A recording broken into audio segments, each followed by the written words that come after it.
Welcome to Washington Today on C-SPAN Radio for Friday, May 12, 2023. First day without the Title 42 pandemic immigration restrictions as tens of thousands of migrants are poised on the U.S. Mexico border. Coming up, White House reacts to a federal judge putting on hold the plan to release some migrants seeking asylum who don't have a court date. And also to a report that a migrant minor in federal custody has died. Plus thoughts on the immigration situation now from a Republican and Democrat in Congress. Debt limit talks to end the standoff between House Republicans and the White House not happening today, both sides agreeing to let staff continue to talk until next week. Former Manhattan District Attorney Mark Pomeranz is deposed by the U.S. House Judiciary Committee on the decision by the current DA to charge former President Donald Trump, but reports are Mark Pomeranz is taking the fifth on every question. House Foreign Affairs Committee Chair Michael McCaul says he will go ahead with charging Secretary of State Antony Blinken with contempt of Congress for not turning over a document with U.S. diplomats criticizing the decision to withdraw U.S. forces from Afghanistan in 2021. It's known as a dissent cable. And President Joe Biden meeting with the Prime Minister of Spain in the White House Oval Office, discussing migration, climate change, and the war in Ukraine. And now to immigration and border security. ABC News writing, the Biden administration on Friday faced new legal hurdles to its plans to manage a migration crisis as Title 42 pandemic-era border restrictions came to an end Thursday night. A federal judge in Florida late Thursday temporarily blocked U.S. Customs and Border Protection from releasing migrants without a formal notice to appear in court. The parole authority CBP uses to release migrants quickly comes with requirements to report back to authorities, even if no court date has been set. Homeland Security Secretary Alejandro Mayorkas sharply criticized the ruling by the judge in an interview Friday morning with ABC's Good Morning America, saying this is a harmful ruling and the Department of Justice is considering our options. More on this from today's White House briefing with the Press Secretary Karine Jean-Pierre. On the ruling in Florida last night against these releases and the Biden administration's statement in that legal filing that 45,000 individuals are going to be in custody by the end of this month if we're not able to go forward with this process of releases. What's the backup plan now? So let me just say on the ruling that you just laid out to me. So look, the way we see that, it's sabotage. It's pure and simple. That's how that reads to us. The claims that CBP is allowing or encouraging mass release of migrants and is just categorically false. That is not what's occurring. That is not what's happening. And it is a harmful ruling, and the Department of Justice is going to fight it. That's what we're going to see, and we're going to continue to use every tool that we have to make sure that we are dealing with this issue in a humane and orderly way. And so just last night, ICE announced that it is adding thousands more beds. But look, Republican elected officials continue to play games here. They continue to have political stunts, and they don't want to solve this problem. They want to use it, again, as a campaign tool for them. And so what we want to make sure is deal with this challenging circumstances. That's what we have done since day one of this administration. White House Press Secretary Karine Jean-Pierre with reporters in the White House briefing room. They also asked her about news that a teenage migrant from Honduras who was an unaccompanied minor when he arrived in the U.S. has died at a Florida migrant shelter run by the Office of Refugee Resettlement in the U.S. Department of Health and Human Services. HHS about an hour or so ago confirmed that an unaccompanied migrant, that 7-year-old boy, died in HHS custody a couple of days ago. Has been in custody for a number of weeks, we've been told.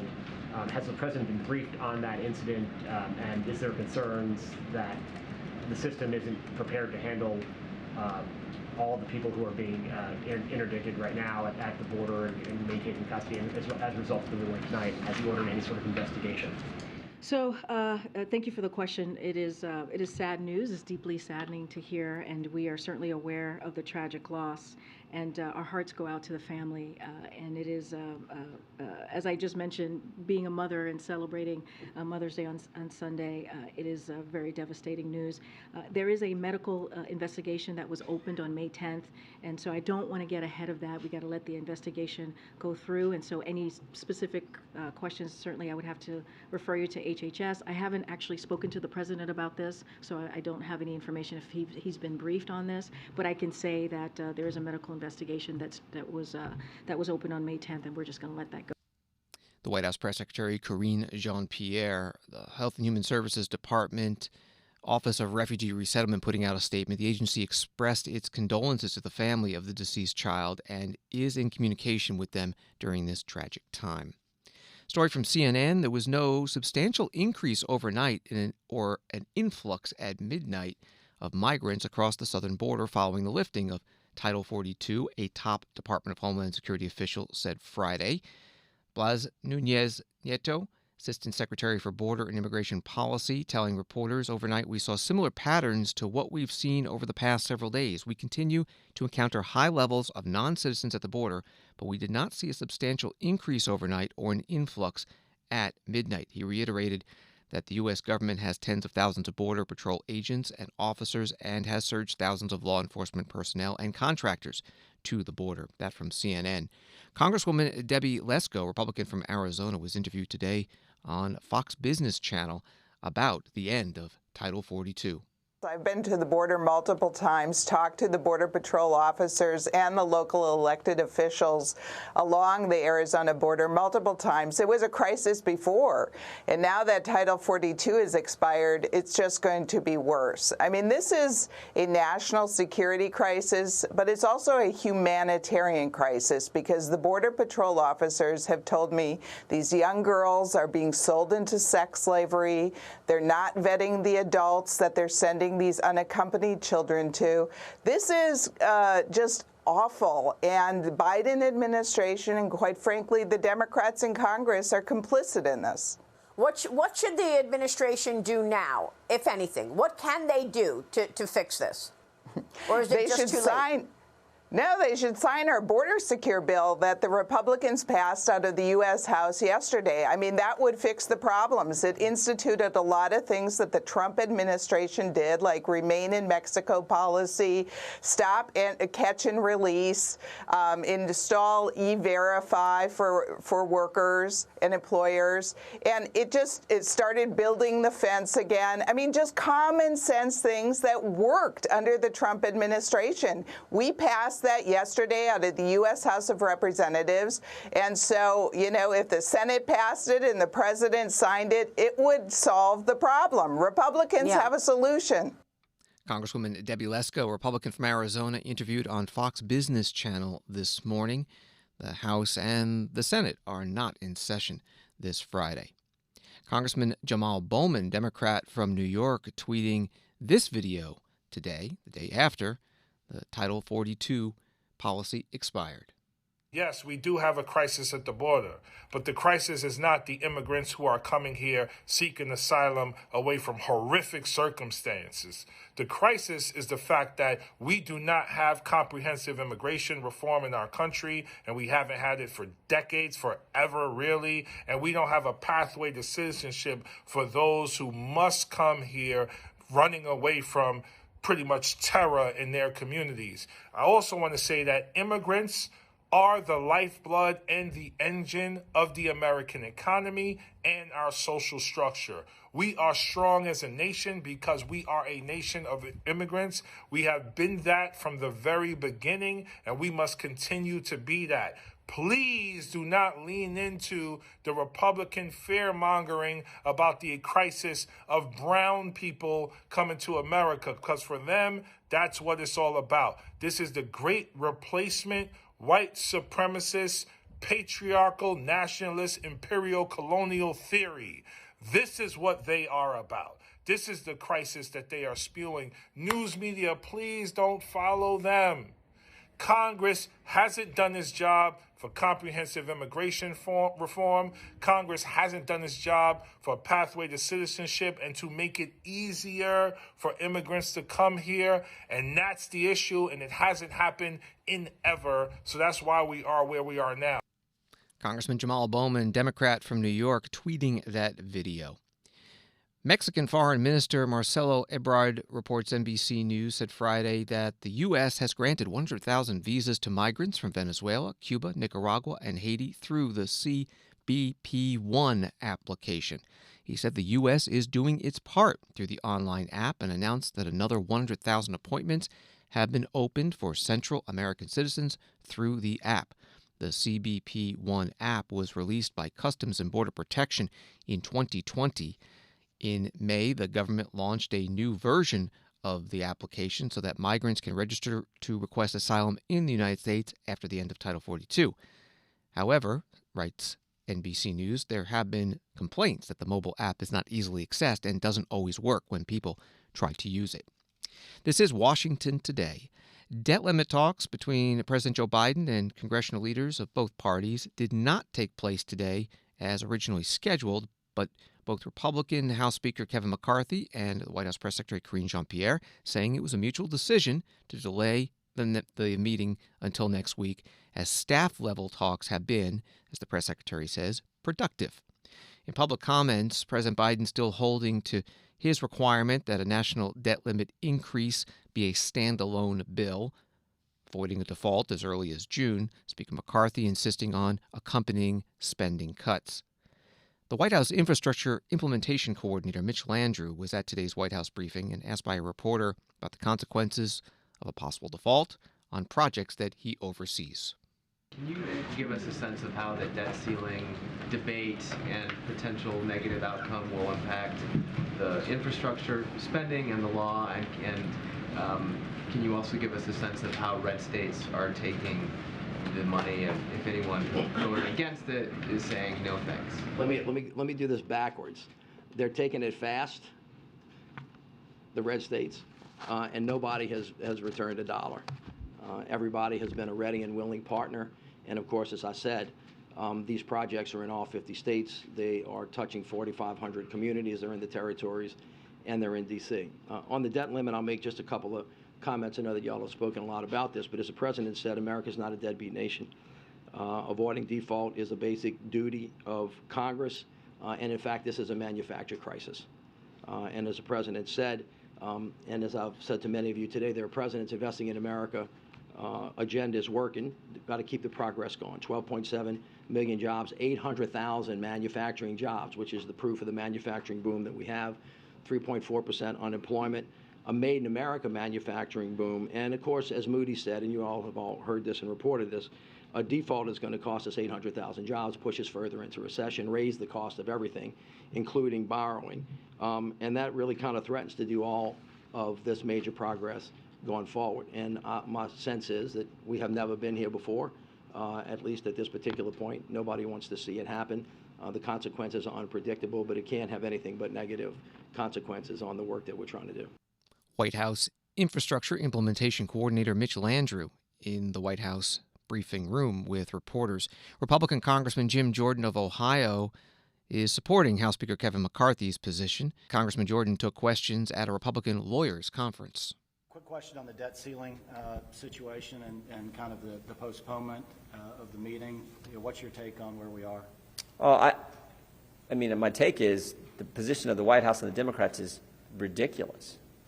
Record spending, record inflation, record debt, but I'm not going to talk to you, even though we have split government. Just give me more money, or I'll take my football and go home. Like, what? You can't. We have divided government. Speaker McCarthy has been right about this all along. He's like, we're going to pass a bill. Start negotiating with you early. He wouldn't. Okay, now we are going to pass the bill. We passed the bill. Start negotiating with you now. Their position is just completely wrong. And anyone with common sense, I bet a bunch of Democrats, other than the ones in Congress, understand it's completely wrong. So, God bless the Speaker. He put together, like I said, good legislation. We'll see what happens. I understand that one of the leaders, I don't know which one, this is what the Speaker said yesterday, wasn't able to make the meeting that was supposed to happen today, so I think they're meeting next Monday or Tuesday, sometime next week. Congressman Jim Jordan, Republican from Ohio. He's also Judiciary Committee chair today at the Republican National Lawyers Association conference in Arlington, Virginia. A story from Reuters, Treasury Secretary Janet Yellen said there was still uncertainty about exactly when Treasury would run out of cash to pay U.S. government debts, but she would keep Congress apprised of any change in the date, which could come as early as June 1st. Speaking on the sidelines of the Group of Seven, or G7, finance officials meeting in Japan, Secretary Yellen told Bloomberg News that the Biden administration was working around the clock to avert the economic upheaval that would be triggered if Congress failed to raise the $31.4 trillion debt limit. That from Reuters. Secretary Yellen also held a formal news conference, and a reporter asked her about how the U.S. might try to prevent the next debt limit crisis. Elaine Kurtenbach, AP. I'm sorry, I'm sticking to the same topic, but I'm wondering if you see any, in the long term, way to end this cycle of almost 80 rounds of brinksmanship that are leaving us in this position, sometimes more than once a year. Is there a way in the long term to find a better way to deal with this problem? So my personal opinion on this, I'm not speaking for President Biden, but I've weighed in on this topic previously, and personally I think we should find a different system for deciding on fiscal policy. Congress could repeal a debt ceiling or handle it differently. For a time, it was handled, and these are some proposals, that the president could unilaterally decide to raise the debt ceiling and inform Congress of it. Congress would have an opportunity, if they wished to, vote to override his decision. The president could veto that. It would take a supermajority of Congress to override the veto. That would be one kind of change. But look, when Congress votes on appropriations and they vote on taxes, and those decisions imply a path of deficits and a set of bills that are entailed by those choices. And to then impose a debt ceiling means it puts my Treasury in the position of having bills come due to pay for programs that have already been legislated and essentially services we've already contracted for, and then says, you can't pay for all of it. We're limiting you, so you can't pay all the government's bills. And I don't think that's any way to run the government. So there are a variety of alternatives, and my own preference would be not to go, and to go through this every couple of years is tremendously damaging. Treasury Secretary Janet Yellen at the G7 finance ministers meeting in Japan, holding a news conference on Thursday. President Biden is scheduled to travel to Japan for the G7 Leaders Summit in Hiroshima next week, but he has suggested he may attend virtually if the debt limit stalemate is not resolved. On Wall Street, the Dow down 8, NASDAQ down 43, S&P down 6. Washington Post reports that President Biden on Friday announced 2 key nominations to the Federal Reserve Board, naming the first Latina governor and second black vice chair at the central bank.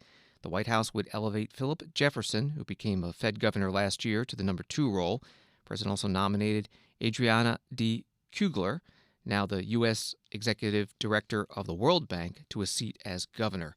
Those moves would fill the Fed's remaining vacancy after former Vice Chair Lael Brainerd moved to the White House, and the decisions would further Democrats' attempts to make the 109-year-old central bank more reflective of the country it serves. That from Washington Post. And this is Washington Today.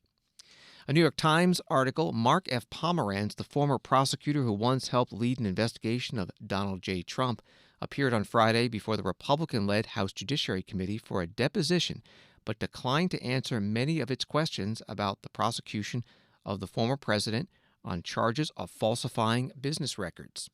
Congressman Darrell Issa, a Republican from California, is a member of the committee. He spoke to reporters outside the meeting room. You know, the rules of deposition do not allow the specifics of questions and answers. So I think it's appropriate to say he has answered no questions. He has asserted on behalf of the DA's office and himself what I would characterize as taking the fifth, effectively taking the fifth every single time. So, you know, the substance of any answers that beyond that would be de minimis. I've never had a more obstructive and less cooperative witness in my over 20 years in Congress. You said he's being uncooperative. You say he is actually taking the fifth or effectively taking the fifth. Can you clarify that? The witness has not cooperated in any way, shape, or form, has simply appeared, and I would characterize as taking the fifth on every single question. So he hasn't answered any questions? He has answered no substantive questions whatsoever, and clearly appears unwilling to answer any questions, even about previous statements he's made. Congressman Darrell Issa, a Republican from California, on Capitol Hill outside the closed House Judiciary Committee deposition of Mark Pomeranz, the former prosecutor who had helped lead an investigation of former President Donald Trump. New York Times article has quotes from Mr. Pomeranz's opening statement. It includes, "What I do not respect is the use of the committee's subpoena power to compel me to participate in an act of political theater. We are gathered here because Donald Trump supporters would like to use these proceedings to attempt to obstruct and undermine the criminal case pending against him and to harass, intimidate, and discredit anyone who investigates or charges him." That quote of the opening statement of Mark Pomeranz before the House Judiciary Committee as published in the New York Times. From the Associated Press, a U.S. Marine veteran who placed an agitated New York City subway passenger in a chokehold, killing him and sparking outrage as video of the encounter went viral, surrendered Friday on a manslaughter charge brought nearly 2 weeks later. Daniel Penny, 24, was freed pending trial hours after turning himself in at a police station and appearing in court to answer criminal charges in the May 1st death of Jordan Neely, a former subway performer with a history of mental illness. Daniel Penny did not enter a plea. That from Associated Press. His lawyer spoke outside the courtroom. Good morning. My name is Thomas Kniff. I'm with the law firm of Razor Kniff. We represent Daniel Penny in this matter. Shortly after 8 a.m. this morning, Daniel Penny surrendered at the 5th Precinct at the request of the New York County District Attorney's Office. Sit down.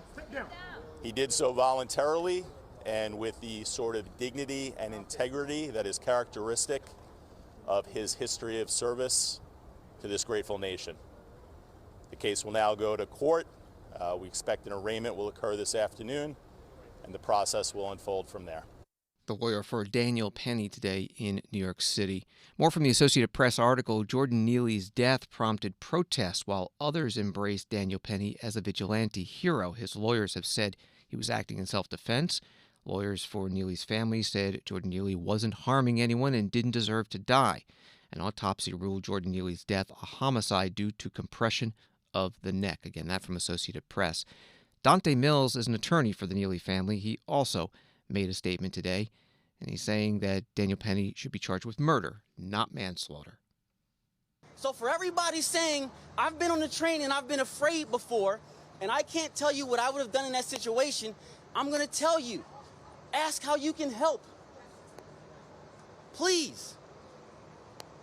Don't attack. Don't choke. Don't kill. Don't take someone's life. Don't take someone's loved one from them because they're in a bad place. No one on that train said, you started out by saying, I'm hungry. I need food. I'm done with it. I don't know where to get food. I don't care if I die. I don't care if I go to jail. I'm just done. No one said, here you are, sir. Let me meet your need or help you in a situation or give a word of encouragement. That's not what happened on that train. So should Daniel Penny be charged with manslaughter? Absolutely. Because he acted with indifference. He didn't care about Jordan, he cared about himself. And we can't let that stand. That's not who we are. That's not who we want to be. Dante Mills, an attorney for the family of Jordan Neely, today after Daniel Penny surrendered to face charges. U.S. Congressman Andy Biggs, Republican from Arizona, tweeting an article on the Manhattan District Attorney Alvin Bragg's decision to charge Daniel Penny in Jordan Neely's death. Congressman Biggs adding this is exactly why I introduced the Alvin Act, which defunds District Attorney Alvin Bragg's Manhattan office. Alvin Bragg does not have his priorities straight. Washington Today continues in a moment. Listening to programs on C-SPAN through C-SPAN Radio just got easier. Tell your smart speaker, play C-SPAN Radio, and listen to Washington Journal daily at 7 a.m. Eastern, important congressional hearings and other public affairs events throughout the day, and weekdays at 5 p.m. and 9 p.m. Eastern. Catch Washington Today for a fast-paced report on the stories of the day. Listen to C-SPAN anytime. Just tell your smart speaker, play C-SPAN Radio. C-SPAN, powered by cable.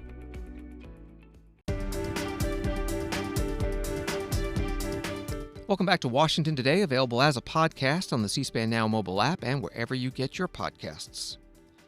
A story from the Washington Examiner. A top House Republican is moving closer to holding Secretary of State Antony Blinken in contempt after he again refused to comply with a subpoena demanding the State Department hand over a July 2021 dissent cable from the United States Embassy in Kabul, Afghanistan.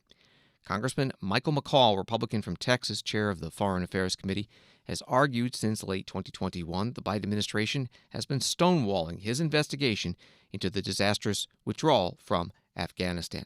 And that was from the Washington Examiner.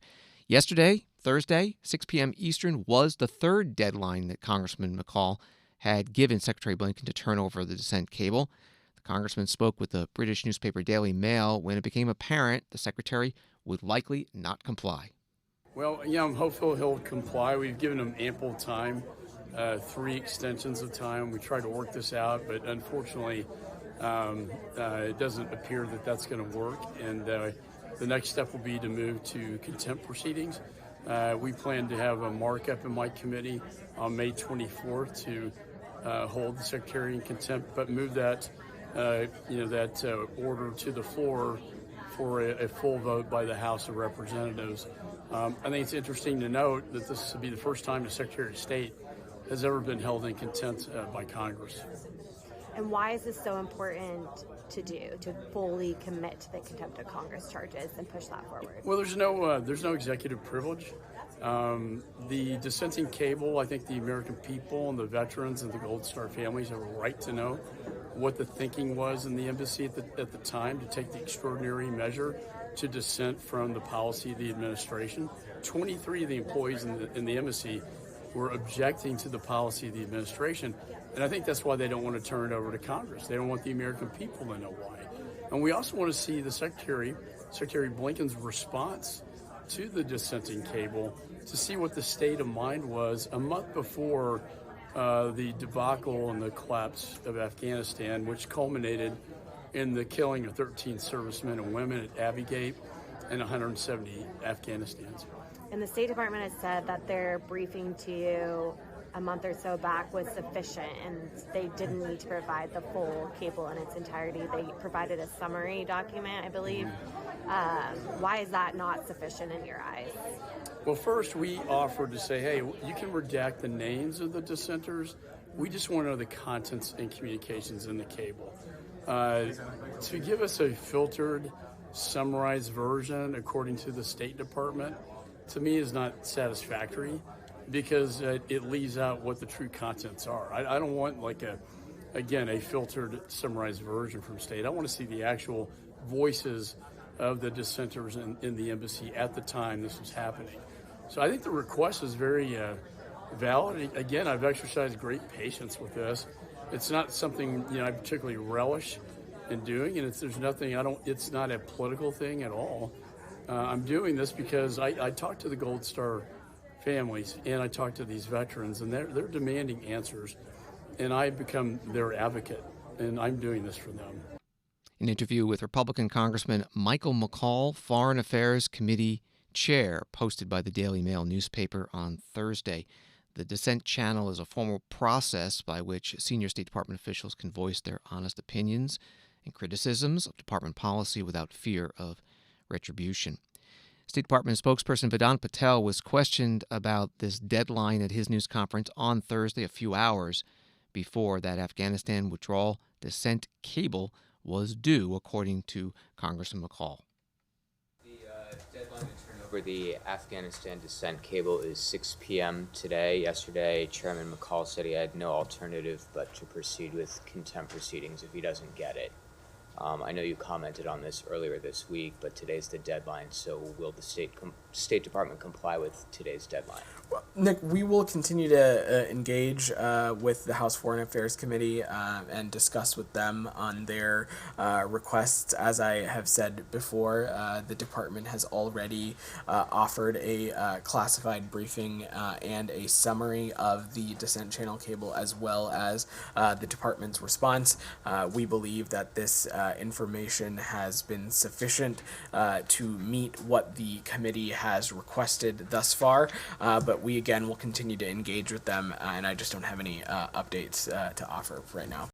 State Department spokesperson Vedant Patel in his news conference on Thursday, again Thursday 6 p.m. Eastern, was the deadline for Secretary of State Antony Blinken to give the House Foreign Affairs Committee the Afghanistan withdrawal dissent cable, and the Secretary did not, and the committee leadership plans to pursue contempt of Congress charges against Secretary Blinken later this month. President Biden meeting with the Prime Minister of Spain, Pedro Sanchez, today in the White House Oval Office. Some of the topics they discussed: migration, climate change, and Russia's invasion of Ukraine. Well, Mr. President, welcome. Well, I'm glad you're the hospitality you provided for me in Madrid. And my only regret is I wish you were staying for a week. During that visit, I said that you said that our two nations are linked by a shared desire, I think the quote was, to promote the principles of freedom. I couldn't agree with you more. Today, it's at stake in many parts of the world. And, together, we're supporting Ukraine. I can't thank you enough for your significant support for Ukraine. It matters a great deal. And for your leadership, the partnership, and the challenge. Also, we signed a defense cooperation agreement, and I appreciate that as well. We're going to thank you for letting us station 2 destroyers in Spain. And together, you're helping us face the challenge. We're both facing the challenges of migration in the Western Hemisphere. You're doing a heck of a job. And Mr. President, you're about to take on the European Council's presidency this summer, and I'm anxious to talk to you about that as well. We have a lot to talk about. Absolutely. Well, thank you very much. Thank you, President Biden, for, I think it's a great pleasure, because I see you as a reference in the defense of democracy. As many citizens around the world would have never imagined that democracy would be under threat precisely here in Washington, in the U.S., but your commitment with the democratic values is an example to everyone. And in this context, I do believe that Spain and the United States, we share common values, and our bilateral relations are excellent. We are allies, friends, and also strategic partners. And I would like to touch upon 4 topics that we will discuss today. The first one is on Russia's aggressions in Ukraine. I do believe that the transatlantic bond and the unity among allies remains rock solid, President. We support Ukraine. Of course, we work for a lasting and just peace that respects fully the international law and also the principles of the UN Charter. Make no mistake, in this war there is an aggressor and a victim, and the aggressor is President Putin. So this will be the first topic. The second topic is how our governments, the US administration and also the Spanish government, we put in the center of our political priorities and the benefit to our middle and working classes, the green transition and the digital transformation. I would propose, President Biden, that we can work together to have the best success of COP28 later this year, and also that we could work together with the European Union in order to regulate the artificial intelligence to reach the highest level of standards at the global level. The third point would be, as President Biden said, the presidency of the Council of the European Union. We are very ambitious, President. We have many goals, but I would like to highlight two, which I think would be very important in this second semester of the year. The first one is how do we reindustrialize the European Union together with the U.S. economy, and also how do we, as Europeans, strengthen our bilateral cooperation with Latin America, which is a part of the world, a region where Spain and the U.S. we have common interests about democracy, prosperity, and a safe, regular, and orderly migration pathways. And last but not least, of course, we will talk about our bilateral relations, which I think are excellent, on defense, as President Biden said, but also on science, trade, investments. We also are going to sign agreements to work together at the multilateral level in order to boost gender equality, LGTB rights, and also climate change, to name a few. So President Biden, I do believe that the world needs a U.S. president that is committed to fighting the good fight, like you do, and you can count on Spain in that endeavor. So let's keep on doing this job. I do count on it. Thank you. Thank you. Thank you very much. So reaction to a lie. What do you say Americans work out the